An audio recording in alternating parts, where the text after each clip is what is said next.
but it was given to him. But you know what? This guy is a gift. He is a gift. And I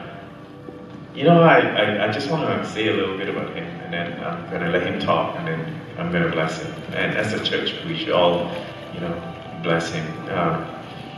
Herman, when I met him, was at the One Voice concert, and there's this guy. I was 3 rows up, and he jumped 3 rows up, and he came up to me just like this, and then he goes, "Do you remember me?" "No, I don't remember you." You spoke very briefly at this church, and you told your stories, and I want to know more of your stories. And I looked at him and said, "Brother, why do you want to know more of the stories when you can become the story?" And he looked at me and said, "What do you mean?" I said, "Why don't you meet me this Tuesday?" That was a Sunday, right? Tuesday. "Where?" I said, "Well, at Tim Hortons at Richmond Center." And then she goes, "What are we going to do?" I said, "We're just going to go pray for somebody." So we went from Tim Hortons, we went to Aberdeen, and we prayed over a cripple. The cripple couldn't feel from, waist down, and she fell after that. And Herman was like, brother, he's so hungry for God, like he's trying to, learn everything that he can learn. And he says, "Why do you pray such short prayers?" I say, "Well, it's not how long we pray, it's who we pray to." And so we kept going, and then finally I said, "Will you meet me this coming Tuesday, this time 6 a.m. at Tim Hortons?" "What are we going to do?" I said, "Just meet me there." And then we went up to Whistler, and he had brought a bag. And I said, "So where's your clothes? What clothes?" We were going up to Whistler for the weekend for a seminar with the Najat Church. And I said, "Well, along the way we can always buy your underwears and your toothbrushes." So, and that's how I got to know him, and we've been walking and running together, and it's just been an amazing time. And just to see him grow and I grow with him, and just to see his heart for the Father and for revival and transformation. Just amazing person. And I don't think he realized how much of an impact Jesus in him is working through him for people. And last night he was saying that he was invited by the aunties from the old workplace to bless him, and I think he was quite surprised by that. But that's what you bring. You know how to carry the Father's heart well, and you bring the love of the Father, and I feel that very strongly from you. So I let you say something. Almost up, Jahan. Limitless. Yes. All right. So I just give a testimony like how I come to this place. When I was standing here, I never thought that I would stand in front of the congregation, because if you look way back, you wouldn't want to talk to me, because this big guy here is very timid. He's very timid. And this big guy right here and tall doesn't have confidence to do public speaking. So I was when I flew here, I just became a believer, and God spoke to me. God spoke to me in His in the presence of God. I was praying. Okay, God, it's time for me to go overseas. So where do you want to go? Where do you want me to go? And in the presence of God, I hear He spoke, Canada. I was like, am I crazy? I just heard that. Like, well, what is that? Like, okay, Canada is huge. So where in Canada, right? So he spoke again, Vancouver. I said, that's interesting.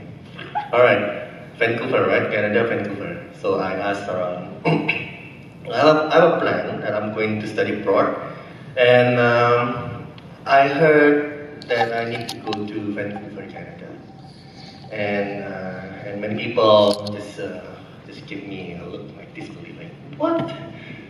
First of all, I'm from Indonesia. Indonesia, third world country, and not many people in Indonesia have a dream to go overseas. Usually, when they graduate from school, and they just like continuing the parents' business, and that's it, and they get married, and that's it, right?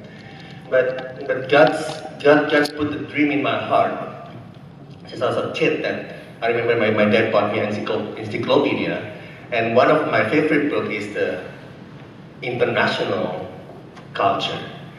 And I look at the pages, and I see many people from, many different background, different cultural background. And I'm like, this is interesting, because I see Japanese, I see Africans, I see white people. I mentioned that, but when I arrived, so when I saw that, like, that really triggered something in my heart, but I didn't know what that was. But I always want to go overseas, and then it came to pass, and I flew to Canada, and God opened the door, many doors. I flew to Canada, but I remember when I flew here, it's like more than 10 years ago. I think it's entering this year is 12 years. The 12 years. This is the 12 years. I was like, when I leave, when I flew here, I was like, freedom from my parents. No more. Like sometimes they tell you, no, don't do this, don't do that. But this time, no more. But at the same time, when I flew here, I asked the Father, okay, it's time for you to speak to me. It's time for you to process me. And in this country, my heart was transformed. In this country, I felt that, God is preparing for something greater. In this country, this is like the launching pad for me. And throughout the years, He's been faithful. He has been faithful. I remember, I mentioned that I was timid. I was not having a confidence at all. He changed that. Just instantly. I just became a believer. I accepted Christ, but I didn't understand what it's like to experience His love, the Father's love. In this country, He showed me the Father's love. And through that, I was able to see people through the Father's eyes. And that is the breakthrough right there. Because I know that I'm loved by the Father. So if people just, they don't like me, I don't care. They don't love me, I don't care. I don't care because I know that the greatest love is in my heart, which is the Father's love. So I was like, this is amazing. And then you remember that my family is back home, right? I'm just by myself here. So you can imagine for the longest time,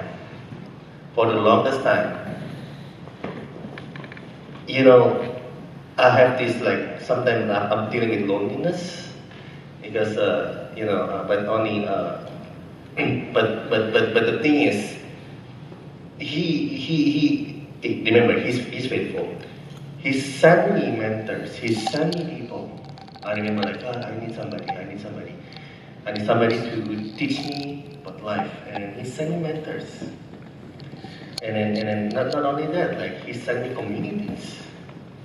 And I had a privilege to meet many people from many different cultures and learn about different culture. And yeah, it doesn't stop there. It doesn't stop there. And he taught me about identity. Brother and sister, it's very important. Identity. Who are you? Who are you? Who are you in Him? That you are beloved sons and daughters of the Most High God. This is very important. When you know who you are, when you know who you are and understand and within your heart that you are His, anything is possible. Look at Jesus, how He walked. Look at Him. He is sure, so sure that I am your son, Father. And He does a lot of great things. A lot of great things. So, when I got that, I remember it was in 2012. It was in 2012. Sorry, 2010. I've seen how great God is. Like, praying for people, miracle happen. Casting out demon leave. Right? And then I have a privilege to be planted in a community where they believe the same thing, the same spirit. Like. And we need that. We need that. We're not created to be alone. God never meant us, live on earth alone. No, you just by yourself. No. He is family-oriented God. He is family-oriented God. Wherever you go, you have family. Wherever you go, you have brother and sisters. Never feel alone. So, I'm at Pastor Tom. Fast forward, I'm at Pastor Tom. It was an amazing journey to walk with you. Like remember, like when I asked you this question, I love to ask questions. But sometimes we need to turn off our mind and then just believe, just believe, and that's how it works. Just believe, and then Pastor Tom. So Pastor Tom, so when you went to heaven and go back on earth, and you're a different man, right? So what is this that happened? What explain to me what happened? And then he mentioned this. I still remember that, and then I still hold it like so closely today, like, and it is something that inspired me. The first thing that hit me after I went to heaven and come back on earth is the uncontrollable compassion toward others. And that is the Father's heart. And when I look at it, no, he's not talking about miracles. No, he's talking about uncontrollable compassion toward others. The Father's love. In the Bible said that, yeah, I can prophesy, I can do miracle things and stuff, but if I have no love, useless. Because God is love. God is love. And He already demonstrated His love through Jesus. He did. So when I saw that, like, that is amazing. That's amazing. It's been 12 years. It's been 12 years and still counting. And this is not the end for me. But I've seen the best is yet to come. The best is yet to come. Wherever I go, I know that I'm loved. Wherever I go, I know that I'm powerful. Wherever I go, I know that He has made me righteous. And I want to share this to everybody that I know. My dream is my dream and my desire is this.